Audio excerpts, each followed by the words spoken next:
জামাত শুরু হয়ে এক দুই রাকাত শেষ হয়ে গেলে কিভাবে জামাতে অংশগ্রহণ করব। বিশেষ করে ইমাম সিজদারত থাকলে কি করব। জামাত শুরু হয়ে গেছে, এক রাকাত বা দুই রাকাত শেষ, আপনি আসতেছেন জামাতে যোগদান করার জন্য, ইমাম সাহেব রুকুতে চলে গেছে বা দাঁড়ায় গেছে, তখন কি করবেন?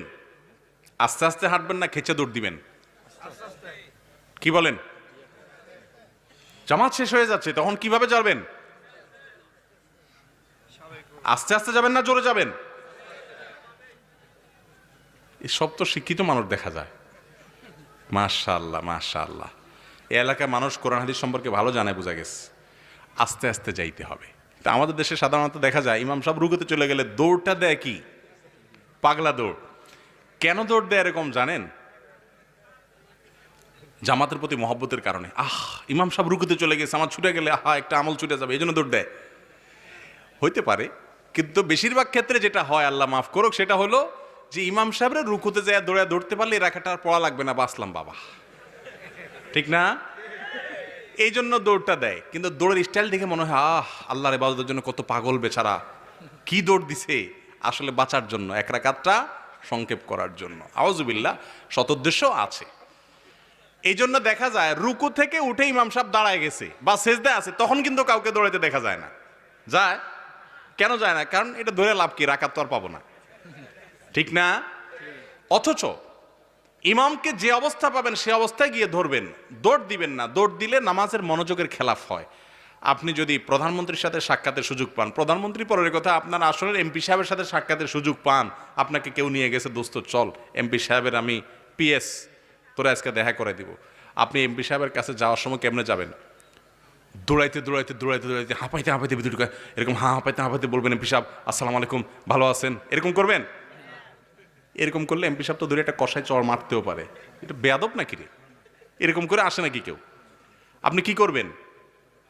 খুব সুন্দর করে হাতা টাতা গোছায়, আর টুপিটা পরবেন না, ওই জায়গাতে অনেকে টুপি পরে না, আর পরলেও পকেটে রেখে দেয়, আল্লাহ মাফ করুক। যাই হোক, জামা কাপড় গোছায় ফিটফাট করে খুব ভদ্র ছেলে মতো আস্তে আস্তে ঢুকবেন, তাই না? শ্বশুরবাড়ির জামাইয়ের মতো আস্তে আস্তে যাইবেন।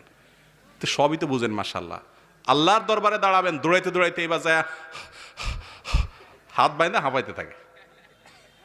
এইটা হাদিসে নিষেধ আছে। নবী করিম সাল্লাল্লাহু আলাইহি সাল্লাম বলেছেন, ফামা আদরাকতুম ফাসাল্লু ওয়া মা ফাতাকুম ফাতিম্মু।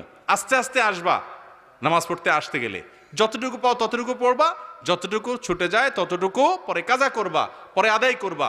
কিন্তু তুমি হাঁপাইতে হাঁপাইতে দৌড়াইতে দৌড়াইতে যাবা না, ধীরে সুস্থে স্বাভাবিকভাবে যাওয়া। কথা কি বুঝাতে পারছি? এখন কথা হলো, ইমাম সাহেব যদি সেজদায় থাকে তাহলে আমরা কি করব? আমরা দাঁড়ায় থাকবো, কারণ সেজদা গিয়ে লাভ কি? ইমাম সাহেব সেজদা থেকে উঠে আবার দাঁড়াবে, তারপর আল্লাহু আকবার করে হাত বাঁধবো, ঠিক আছে না? এখানে তো উল্টাপাল্টা ওয়াজ করলে ধরে ফেলে দেখি। মাশাআল্লাহ মাশাআল্লাহ মাশাআল্লাহ, খুব ভালো লাগলো আপনাদের এলাকার মানুষ দেখি। এই সমস্ত জায়গায় ওয়াজ করে না শান্তি, যে বক্তা উল্টাপাল্টা বললেও ধরে ফেলায়। আজকাল তো বক্তা যায় বলে কয় ঠিক, ঠিক বললেও ঠিক, বেঠিক বললেও ঠিক। আলহামদুলিল্লাহ, আপনাদের মতো এরকম চৌকান্না যদি এদেশের সাধারণ মানুষ হয়ে যায়, তো বক্তারা আর বক্তৃতার মঞ্চে বৈশা ফাও কথা, উল্টাপাল্টা কথা বলতে পারবে না ইনশাআল্লাহ। ভাইরা আমার, ইমাম সেজদায় যদি থাকে, আপনার উচিত হবে আল্লাহু আকবার বলে হাত বেঁধে সোজা সেজদায় চলে যাবেন, রুকু না। যেহেতু ইমাম সেজদায় আছে, আপনি কোথায় যাবেন? হাত বেঁধে ডাইরেক্ট সেজদায় চলে যাবেন। সেজদায় গিয়ে একটা তাসবিহ দিতে পারলে দেন, না দিতে পারলে উঠে যান। কারণ সেজদায় গেলে বান্দা আল্লাহর সবচেয়ে কাছে চলে যায়। একটা সেজদা দিতে পারছেন, আপনি তাসবিহ পড়লেন, তাকবীর পড়লেন, সেজদা দিলেন, কতগুলো আমলনামা আমলযুক্ত হয়ে গেল। তারপর দাঁড়ায় থাকলে কি লাভ হবে? কথা কি বুঝাতে পারছি?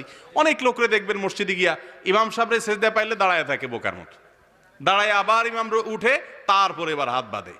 এমনকি বৈঠকে আছে ইমাম সাহেব, তাহলে ওই অবস্থায় গিয়ে যোগ দিয়ে ফেলবেন। যে অবস্থা পান সে অবস্থায় যোগ দিবেন, কারণ আমলের মধ্যে যত আগে শরীক হবেন তত বেশি সওয়াব হবে, ঠিক না? ঠিক দাঁড়ায় থাকলে কি সওয়াব হবে? বিধায় এই জিনিসটা খেয়াল করবেন ইনশাআল্লাহ।